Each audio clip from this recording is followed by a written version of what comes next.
watching the Scottish Football Zone with all the build-up and reactions.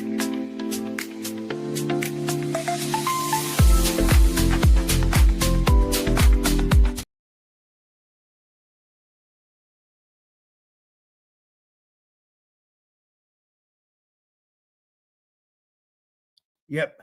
Okay. So if I took myself off mute, that would be better. I'm flying solo for tonight's second shift of the night. I wasn't expecting to be here at 9 o'clock on a Monday night, but there you go. I'm here. Get your comments coming in. Wilfred Nancy has left the building, and a certain man goes by Martin O'Neill is back or in the hot seat. The 73-year-old steps in for 8 games in the wake of Brendan Rodgers' exit in October, winning 7 of his games, and that's including a big game in Europe as well. And Wilfred Nancy stepped into his shoes to be, well, as we thought, the permanent manager. But there you go. He only lasted a few weeks, and including a derby defeat by Rangers and a European demolition of Roma at Parkhead in the Europa Cup. And there was protests about the manager, about the board, etc. And then the news came out tonight about 6:30 that the Wilfred Nancy exit the building, and a certain manager loved by millions of Celtic fans around the world, Martin O'Neill, has came in for his second stint for the season, but he will be permanently in charge until end of the season, until Celtic gets a permanent replacement in. And you know this, right? It's a bonkers season, right? Because Celtic can still win the Scottish Cup and still win the league. Now, I know it's a bit of a long shot that they can do that, but you never know. Strangest thing should happen in Scottish football. And now, I've been covering Scottish football for many years as a journalist, and on the show, the show that I do on the Scottish Football Zone for about 2 years now, and I haven't seen a kind of weird, I'd say a soap opera Scottish football at the moment, because obviously you've got Hibs doing well, you've got Hearts top of the league, you've got Rangers back in a row with Danny Rowe, you've got Dundee winning the Dundee derby at the weekend, but also they're picking up Angus Steven-Presley, so everything's kind of like up in the air. You don't know from 1 minute to the next, and thrown to the mix that the transfer window has just opened, so anything could happen. And like I say, that Scotland's going to the World Cup this year in America, so it's all happening. So yeah, get your comments in. I'm flying solo tonight, just to give you the news of Martin O'Neill returning to Celtic for until the end of the season. The interview was spotted today in a Glasgow cafe. And before you know it, yes, he was drinking a cup of tea and eating a nice biscuit, and also he's back in the hot seat at Celtic Park for Saturday's game against Dundee United. Well, that actually opens a new can of worms, because there was protests at the weekend because of against the board and whatnot, and against Wilfred Nancy. First of all, I would like to wish Wilfred Nancy good luck in the future. I think it was a wrong time for him to pick up the baton at Celtic. But there you go. That is going to the board as well. Gets an atmosphere on Saturday. Because O'Neill is back at the helm with Sean Maloney, Stephen McManus, and Matt Forlingham will be back. I don't know if that means a U-turn for Stevie Woods, the goalkeeping coach, because he basically left Celtic. Celtic didn't issue a statement to say thanks for your service for the past numerous seasons. He was a brilliant goalkeeping coach for Celtic, and also as a goalkeeper for Motherwell as well. Will he make a return to Celtic?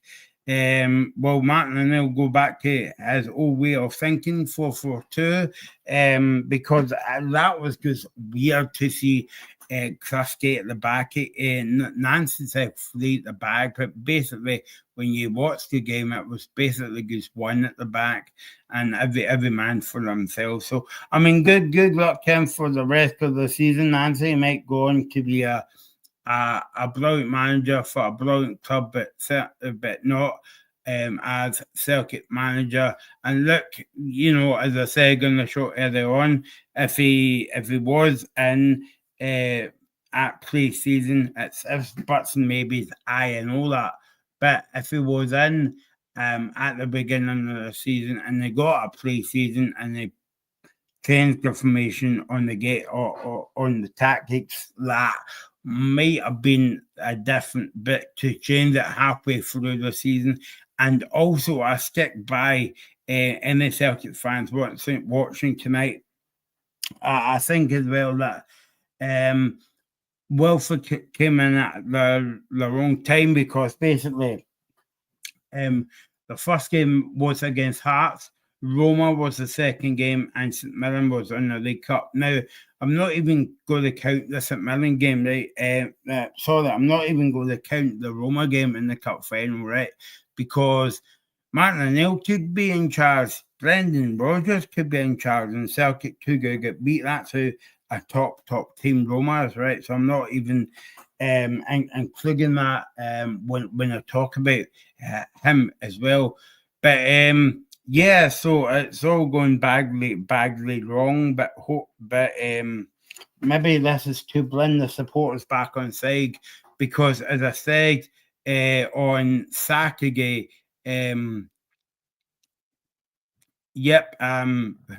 someone has basically said that the Scottish football roller coaster just gets going on. I love it. Yeah, I think it's better than EastEnders or any other soap out there as well. But I think just on that point as well, that I've never known a football season to be in Scotland as a roller coaster because obviously as years gone by, we've actually know who's going to be the winner from the league winner from Christmas. We know who's going to be fighting relegation. But we don't know any of that. Everything's up in the air as well. So that's what makes it interesting as well.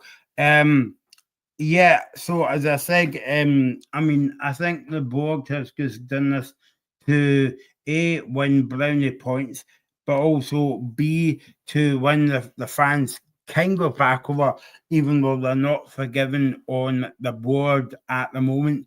I think as well that it will be a kind of better atmosphere at the game on Saturday because Martin O'Neill's back.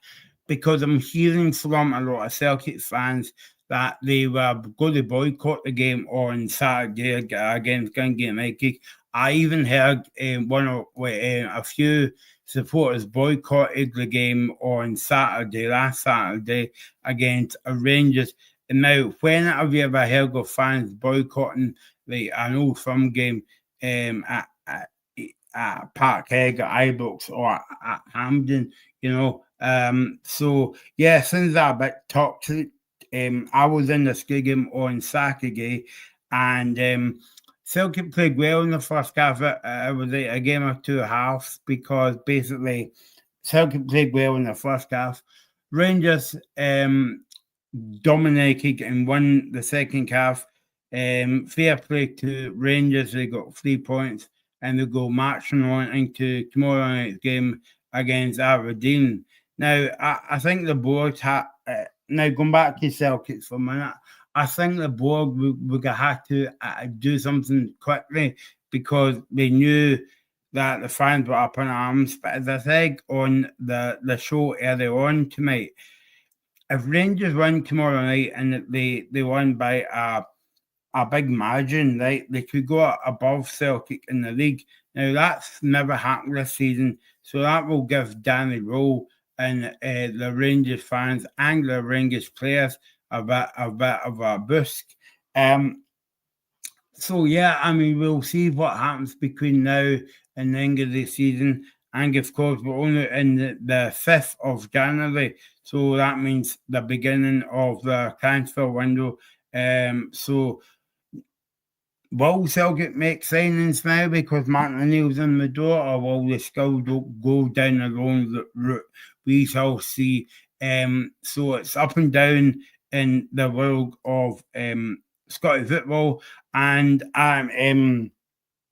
because Nancy got the sack, he goes down as the shortest living manager, and not even on Scottish football, but Celtic terms as well. And it's kind of like embarrassing for him, embarrassing to put on TV what he was on in the door a few weeks. I mean, his family just came over from America a few weeks ago to buy a house, and obviously they've got to pick up for sale again. But anyway, that's the life of a football manager. But as I said on the earlier show, if he came in, we all knew that he was going to be up against it between Hearts, St Mirren, and Roma. But if he just kept if he just kept the formation the way it was and maybe tweak one or two things and just kept it the same until they got to the end of the season, if he was still in charge, well, you never know. But no, it was too. No, this is not my words. But some Celtic fans are thinking, well, he's too arrogant. I'm,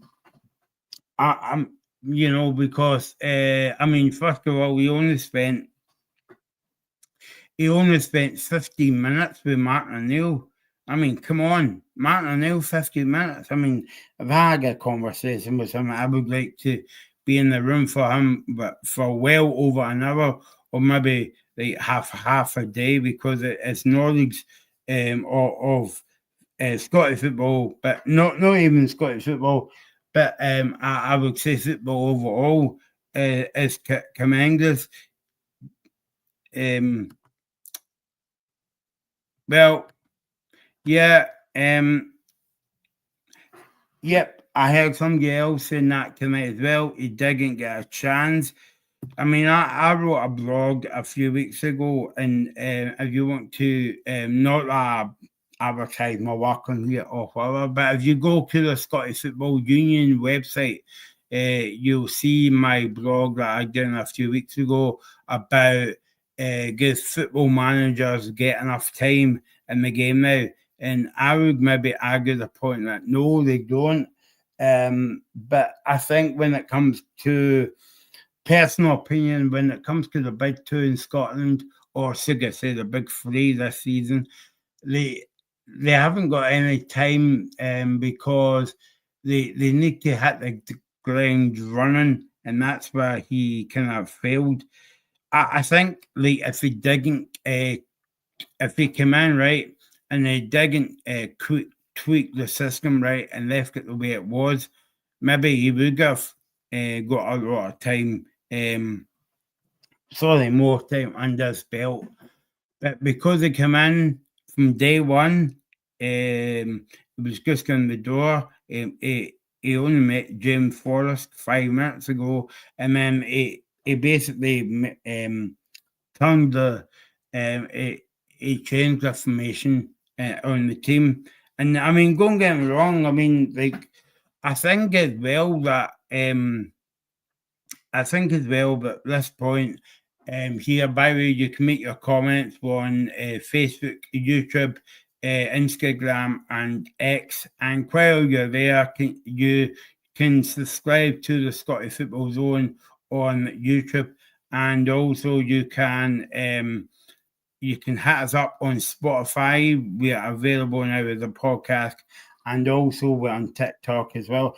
I think as well, just sticking with this point for a minute, I think like if Celtic had a decent striker, I would not be on here tonight saying Wilfried Nancy has got the sack, because I feel as though that watching Celtic since he's come in, I mean, the chances Johnny Kenny is making in front of goal, I mean, the chances that he's making, he should have scored a hat trick in every game.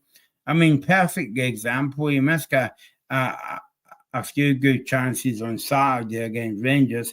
Missed a chance against Aberdeen. By the way, that was an open goal as well. And the skill missed. I mean, I don't think it will work out for him at Celtic.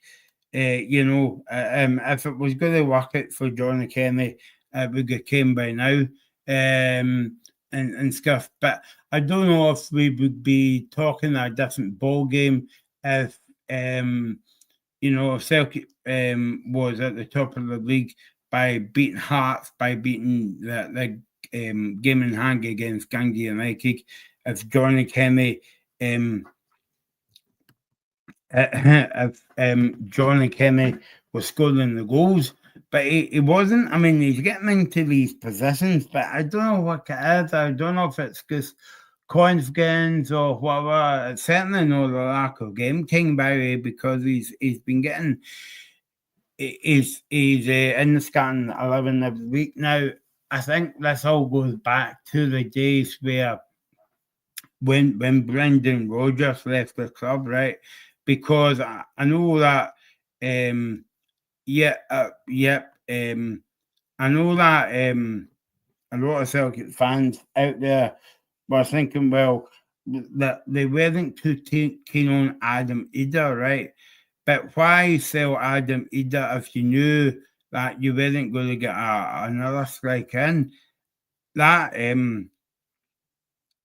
that that that that kind of like doesn't make sense. As well, Alex is coming on, so he will be on in a few minutes talking about Martin Neal's appointment to the English season. But yeah, I mean, it doesn't really make sense. Like, if you haven't got a striker lined up, why let one go? It doesn't make sense. And I know Adam Media is not everybody's cup of tea, but I mean, at least he was a kind of striker, and he was scoring goals as well. And maybe not so much in his latter time at Celtic, but when he was on loan, he was kind of like scoring goals. So yeah, I mean, I think as well that a lot of Celtic fans would be disappointed to hear that as well. The other thing I wanted to speak about was Maeda. It came out in the summer that he wanted to go. Now, if I was Celtic, right, I wouldn't be happy with the PR team at Celtic because of that. They're letting that story out the bag, and obviously because because um he's missing a lot of chances and all that, then I would just let him go. Because and he's not.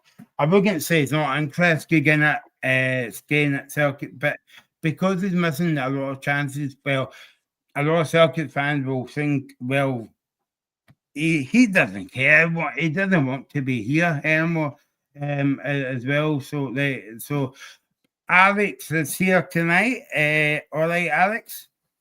Yeah, mate. Yeah, mate. Massive, massive news today. I was actually at the cinema earlier, and I could feel my phone blowing up in my pocket, and I was like, "What's going on?" and I walked out to the news. Obviously, classic timing, eh? That the when I go to the movies, I'm not on my phone for the massive news of the day.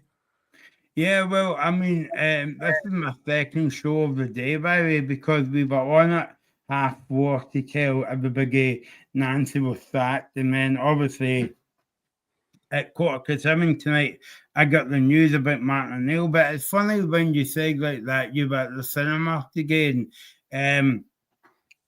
I was just making that comparison on the show with Nancy as well. Like if you sum them up, it's like going to the it's like you pay what £19 to get into the cinema, and you get into the cinema and you say, "Oh no, I've went into the wrong movie."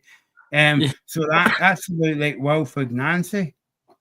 Yeah, definitely. I mean, the shortest ever tenure as Celtic manager, only 33 days.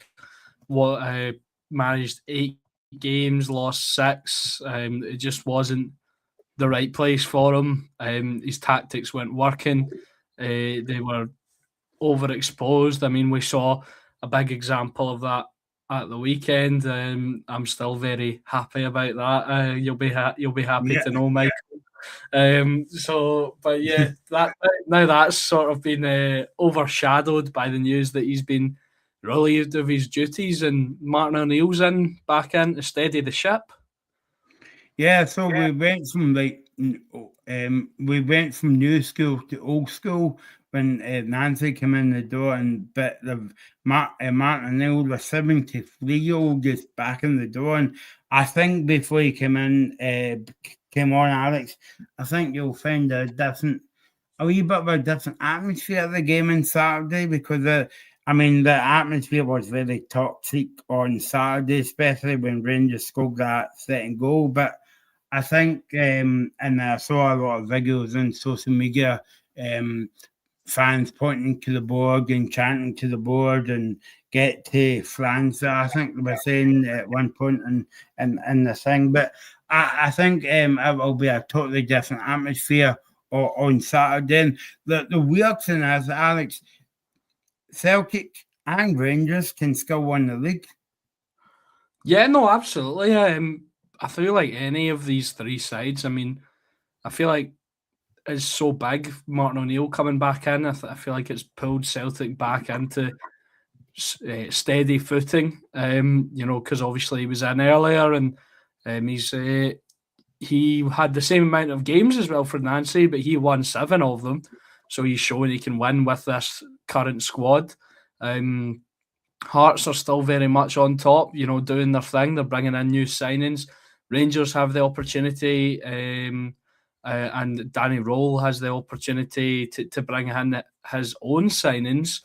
So yeah, it's very interesting. A 3-horse race. You've got, and also you've got Hibs and Motherwell sort of just knocking at the door behind them. So it could be a hell of a season, hell of a finish. I mean, I can't remember who I was watching, but I was watching somebody and he said the split this season is going to be historical. It's this is going to go down to the very wire. We're in for an exciting finish to the season, Michael, and it'll be interesting to see what the three clubs can do in January, especially Celtic, since obviously there was a Columbus Crew player, Stephen Moreira. He was pictured at the game on Saturday. Obviously, Columbus Crew, Wilfred Nancy's old side. So I don't know if he was getting lined up to come in. Now Wilfred Nancy is gone, and it'll be interesting to see what Celtic do in the transfer window. With him gone. Also Paul Tisdale out the door as well. So I think this January window will be crucial. For the three clubs, especially who are currently sort of leading the pack. Yeah, very, very exciting stuff. I think that you make a good point there about obviously we're here to talk about the bizarre news. Not bizarre news, but bonkers news on Scottish football. But I think you're right, Alex, because like a lot of people. You're a Rangers fan, right? you've not been involved in the bottom six, right? And stuff like that, right? But a lot of football fans and maybe your mates as well don't like the bottom six, right? Because they don't see any purpose on it. And the point I was making before you came on air was because before they split into the bottom six and top six, we know who will win the league, and we'll know who will get into Europe, and we'll know who will be in the relegation battle. And that was before the bottom top six. But I think this season's going to be interesting because we don't know who's going to win the league. We don't know who's going to be in European places. We don't know who's going to be in the relegation battle at the bottom. So it's going to be quite interesting. Yeah, well, I think it's starting to sort of shape up and, in certain columns. I mean, I feel like Kilmarnock and Livingston will be battling relegation for the remainder of the season. St Mirren are in a little bit of trouble, although they do have a couple of games in hand. If they don't start picking up results, they could see themselves falling into that. Dundee have managed to pick up a few results under the man who has the visions, Stephen Presley. So, they've started to pick up quite a bit. They could perhaps see themselves challenging for top six. That top, I think. Fifth to first, I don't see that changing. Those positions could definitely change in that five, but I don't see any of them dropping out. I feel like it's going to be a battle for top six between the likes of Falkirk, Dundee United, Aberdeen, potentially Dundee, even St Mirren if they can get their act together. So yeah, it's really, really exciting. You don't really know how it's going to shake out, Michael. And yeah, I'm all for it. I'm here for it, and I don't know about you. Obviously, it's not been from a personal standpoint for the clubs that we support. It's not been the best, season for us as fans. But I don't know about you, but I've thoroughly enjoyed it from a professional perspective. There's been so many talking points and so many things to go over, and other clubs doing so well. It's been a really, really enjoyable season to report on. And maybe that's why we don't like the winter break, because I feel as though the winter break kind of gets in the way a wee bit as well. But yeah, I mean, I love covering the football. I love watching the football only if there was more football on the box as well. But hopefully we'll get there one day as well. Somebody made a point to me as well today that obviously Paul Tisdale get sacked as well. No surprise there yet then. But I think that whoever appointed Paul Tisdale should go as well, because I mean, who gave that kind of guy the job after looking at a CV? Now, you can basically lie on a CV, Alex. Like, I've never done that in my past. Well, maybe once or twice, but don't tell anyone. Oh, I forgot we were live. I can't take that back now, right? But obviously, you can lie in the CV, right? But when you get in the door, it comes back. It comes back to haunt you a wee bit, Alex. Yeah, definitely. I mean, I'm not going to say on a public platform that I've lied on my CV before, although maybe you can read between the lines. But yeah, it can definitely. And I think when me and Ethan just recorded a little quick bonus episode of the Dugout. Sorry for plugging our podcast on here, but that's what me and Ethan do. Yeah, we did one. We did one last night after the games, and then obviously the news breaks today, so we had to jump on. And I said, I think the phrase I used was the football doctor killed his patient, and you can't keep him in the door after that. So he's really he has really he's done a really, really poor job of one of the main players, one of the main advocates of bringing in what has turned out to be, I think, anyone disagree with me in the comments. You can disagree with me if you want, Michael. You've seen more Celtic managers than me, but I think Wilfred Nancy will go down as the worst ever Celtic manager. And it's interesting that Rangers' worst ever manager and Celtic's worst ever manager have come in the same season. Yeah, no, exactly. I don't know if you were watching the show, Alex, when this point came up. He didn't get a chance, and I was kind of like going on a bit of a ramble before he came on, maybe to save the audience's ears instead of me kind of babbling on. But right, so when a manager comes into any club, right, and they've got like 4 games coming up, or 3 games in case of the point in time with Celtic, with Hearts, Roma, and St Mirren in the League Cup. Now take Roma out of it, Alex, right? Because people says about Nancy about Roma, he didn't lay a glove on Roma. But I'll be honest with you, Alex, see if that was Martin O'Neill or Brendan Rodgers, they would have struggled against Roma, right? So I'm not even going to count that, right?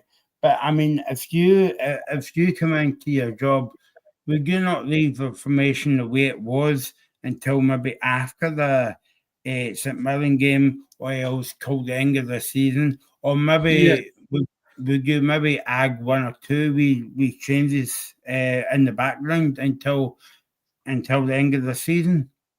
Yeah, well, I think I remember Joe Hart saying when Brendan Rodgers came in and took over from Ange, he didn't really change anything until December, and he then started changing very slowly. Brendan Rodgers didn't really make any tactical changes. He sort of stuck with what Ange was going, stuck with what the players knew, and that turned out to be a smart decision because for the second time, even after obviously after resigning. But you can say that Brendan Rodgers was successful at Celtic for the second time in his second tenure. So, I think maybe he should have done that, but I don't think he was ever going to do that. And for that comment, it's saying he didn't get a chance at Celtic and Rangers, you don't really get much of a chance. I feel like the leeway would maybe have been losing the Hearts game. The St Mirren game, I think some supporters were still, a bit, just give them a wee bit, but losing 6 out of 8 is unforgivable. When you're at Celtic Football Club, the standards are higher. You don't get time like that. It can't be. It's not like if you come into a mid-table English Premier League side and you get away with a couple of draws and then you win a game and then you lose and stuff like that or whatever. You just need to come in. You're maybe allowed a couple of losses and then you need to hit the ground running because your resources are so much greater than the rest of the division. I mean, Martin O'Neill showed that even with the current squad, they could still win games. So the proof, there was already proof there from the Celtics for the Celtic supporters to refer back to and go, look, he managed to do it. Why can't you do it? Why have you switched to this crazy formation? Why have we conceded that many goals in these games? Why have we let Rangers come to our home patch and beat us 3-1? The Celtic supporters were furious, and it was coming to a boiling point. So yeah, to that comment that said that he didn't get a chance, I think he got more time than most supporters would have wanted, and more time than is probably warranted. I just think he got that time because the board were trying to hold out, see if it would turn around. Because at the end of this, they have egg on their face again. Further. Many fans believe they are continuing to ruin their beloved Celtic.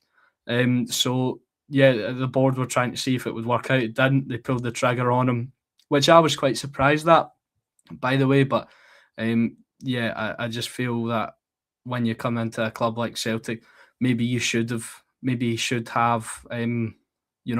changed it incrementally. And he definitely was given enough time.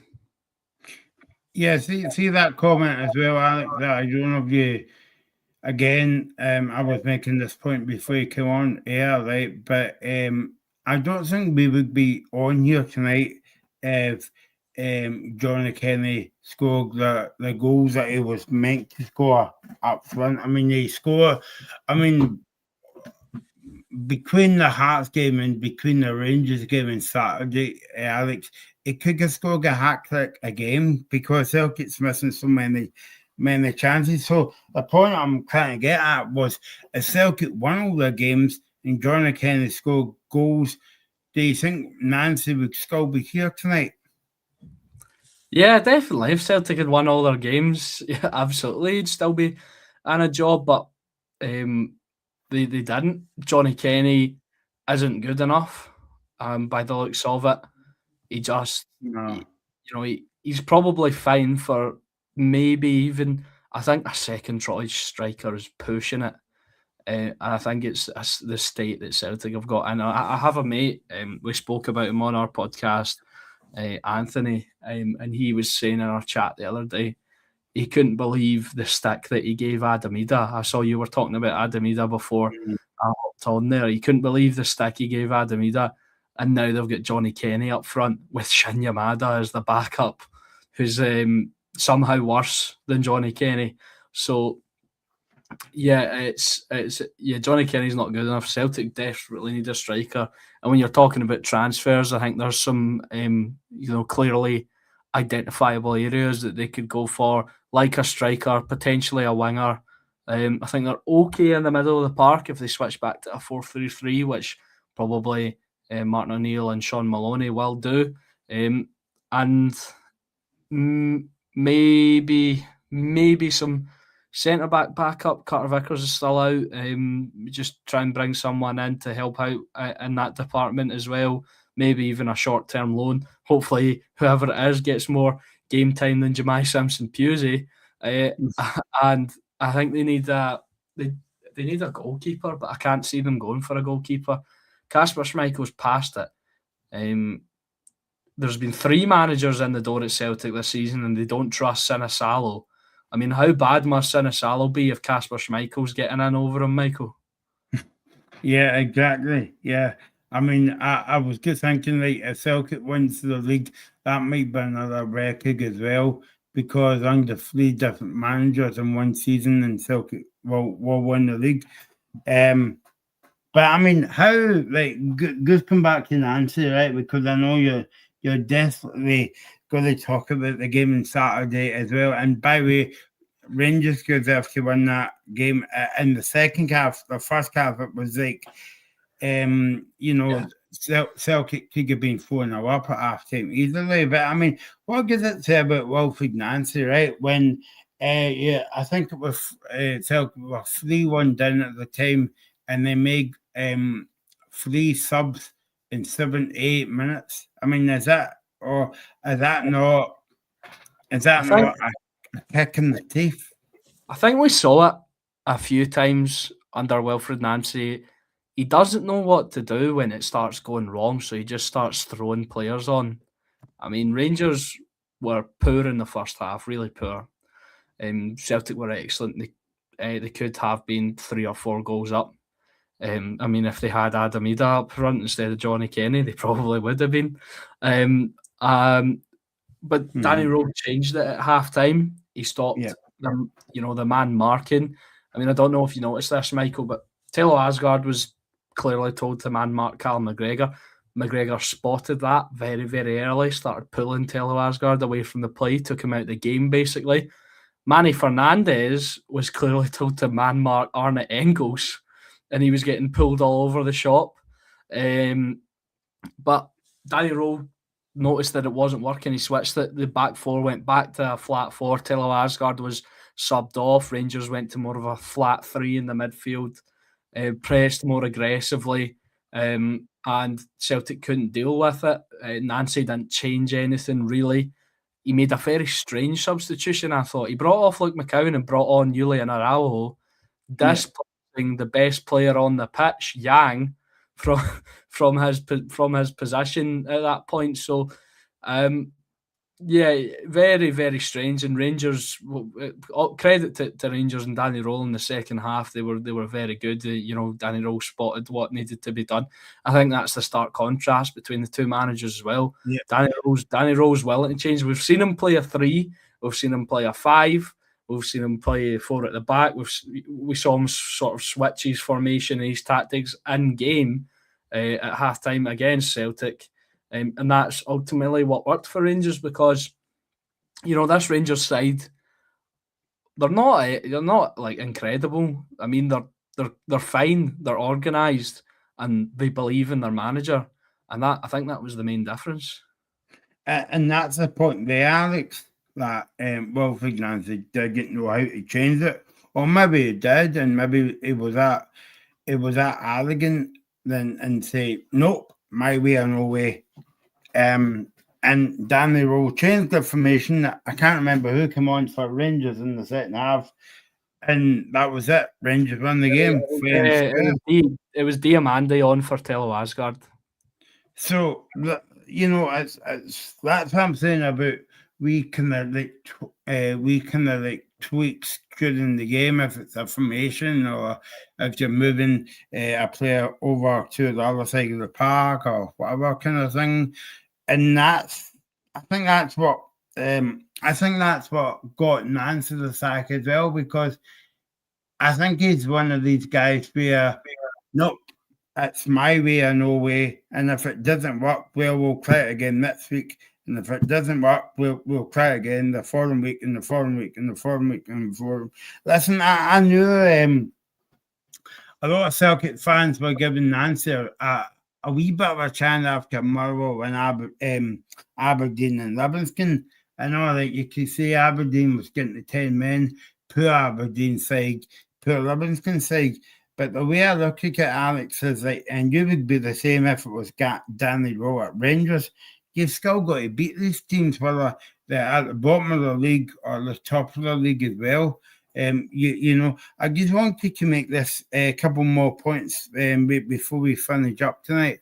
A comment here saying, while Nancy didn't do himself any favours, basically it was, I know we're here to talk about Nancy Connect and Sack and Martin and Neil back in the hot seat and all that, but the problems kind of like run deeper than that, Alex. Yeah, they absolutely do, and we've been discussing that the entire season. The problems do run deeper. Celtic at this moment in time are a poorly run football club. Mm-hmm. And trust me, as a Rangers supporter, it's not fun. I think we're just coming out the other side of that. The Americans didn't get off to a good start, but they seem to have a handle on it now. We need to wait to see what they do in January. But yeah, Celtic are just bad decision after bad decision. The disconnect between the board, the hierarchy, and the supporters wider than ever. And yeah, maybe if Wilfried Nancy had come into a Celtic that was positive and the board were running it well, and he might have been better, but we go back to that phrase, he's in the wrong movie. It's like that comment said, Nancy didn't do himself any favours, but he was like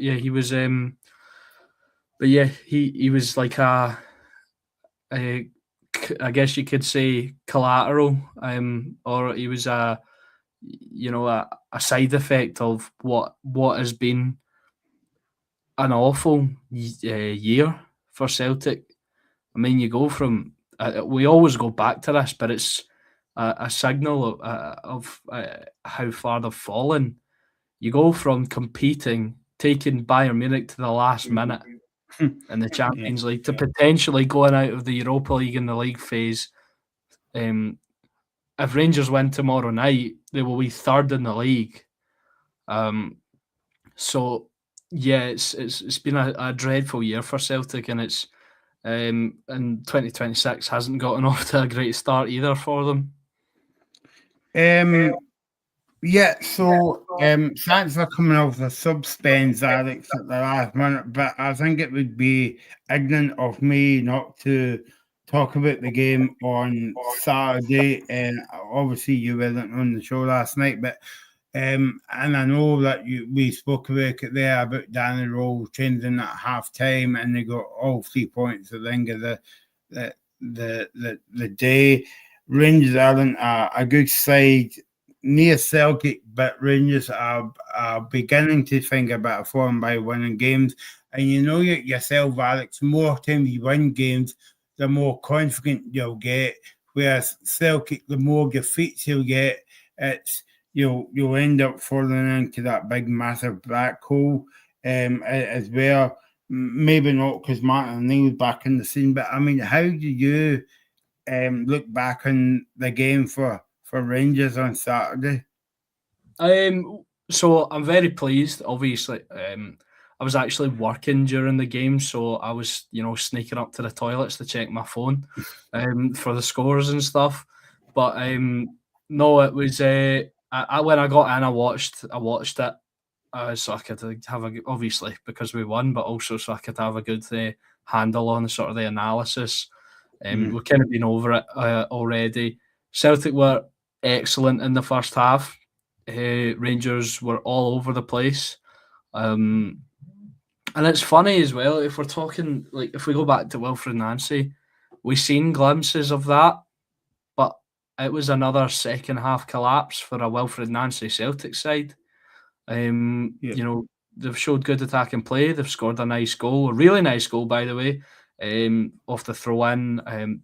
Awful defending from Rangers, but Yang does exceptionally well and just belts that into the roof of the net over Jack Butland. One of those difficult ones for goalkeepers. I mean, you could criticise him, but I think he absolved himself of any criticism with his performance for the rest of the game. Jack Butland, I thought, was very, very good. Rangers come out in the second half, get an early goal through big use of Chermiti, the Portuguese Ronaldo, as I like to call him. No, but really nice play, a nice wee cheeky finish from the big man. And then Rangers' second goal is disaster from start to finish. Disaster from a throw-in. Ralston gives it to McGregor. McGregor with a poor pass back. Chermiti takes it. Austin Trusty has to go over and take the ball or take Chermiti out or try and cover it at least. He can't be worrying about Connor Barron. And that role as the sweeper centre-back, he has to go over and try and take the ball. If Chermiti slides Connor Barron in, it's not Trusty's problem. He's done all he can. Instead, he lets Chermiti waltz his way into the box, slot it home for 2-1. And then the third one, some poor defending again, but Kasper Schmeichel has to be saving that. The ball is actually deflected by Trusty further into Kasper Schmeichel's path. Off the shot from Mikey Moore, and he still gets a weak hand on it, bobbles over him into the net, 3-1 to Rangers, and Mikey Moore cleverly dodges the policeman to jump into the Rangers' end. So I was very, very pleased, obviously, from a fan's perspective, from a neutral perspective. Definitely a game of two halves.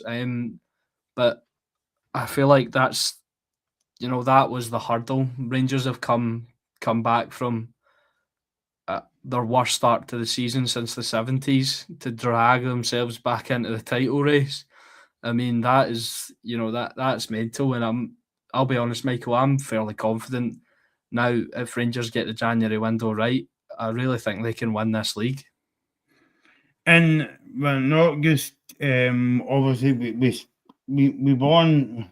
So we're on every night this week. We're on tomorrow night as well, but we won last night. Looking back at the game, and Nancy was scoring the job, and people were saying, "Well, Nancy's scoring the job at 7:30 on a Sunday night, but 7:30 tonight is away at the door." But I mean, forget that Jimmy Tallene being sacked by Aberdeen. And Aberdeen, in fact, there's rumours that that game might be off tomorrow night because the Aberdeen team bus can't get out of Aberdeen tonight. But if that game goes ahead tomorrow night, you're not going to be on the show because you've got a better offer. You're going to the game. What are you expecting tomorrow night? I'm confident for tomorrow night. Me and Ethan did little predictions because we've been doing wee predictions because there's been so many midweek games. When we record usually on a Monday or a Sunday or something or like that after the weekend's games. So we've been doing little predictions for the midweek games. Obviously, there's only 2 this week, but we just thought we'd keep it up. But I'm very confident. I think Rangers will take this Old Firm victory. Keep on going. Take it into a game against a side who have been poor, who have just lost their manager. And I said 4-0. We'll see. I think Rangers will be buoyant by playing at home against Aberdeen, another of the biggest rivals as well. It's going to be a full house, but also coming off that victory against Celtic at their own back door on Saturday. Yeah. I mean, it's the atmosphere is totally switched. Even if you go back like a few weeks ago, it was still very like toxic at Rangers, still very antsy, not a lot of crowds. The crowds have started to come back in. I'm sure more people will be coming back after that. I think there is a positive feeling now, and I think a lot of supporters feel like me. We're still no great, but neither is our competition. So as long as we can be better than them, as long as we can keep getting the wins in the bag, anything is possible. And I'm very excited, despite I'll probably need to wear about 6 layers tomorrow. It has been freezing recently in the west of Scotland. It's been it's been awful. I was out today and I made the mistake of not bringing a jacket. I thought I'd just be all right with a hoodie. Horrible mistake. So tomorrow I won't be making that mistake. And yeah, I'm very excited to be back at Ibrox. And from a personal standpoint, I've really been enjoying the midweek games because it's allowed, a lot of them have been Rangers home games. It's allowed me to go to Ibrox because I'm working a lot at the weekends when Rangers are playing. I don't get to go to as many games as I used to. I'm very looking forward to it. There you go, Alex. This was my first day back at work. Very quiet until about 3:30 this afternoon, and a bomb went off. A bomb didn't go off. I'm just, just using that as a thing. But yeah, I don't think anyone was thinking that your work got bombed, mate. But I think they understood. The news of Wilfred Nancy being sacked was the bomb, guys. Just in case you thought Michael's okay. That's why he's on here tonight. Yeah, I'm okay. And my house is okay as well. Since fasting. But so it's been a busy day. Thanks for Alex to come on to talk about Martin O'Neill returning to Celtic and interim charge till end of the season.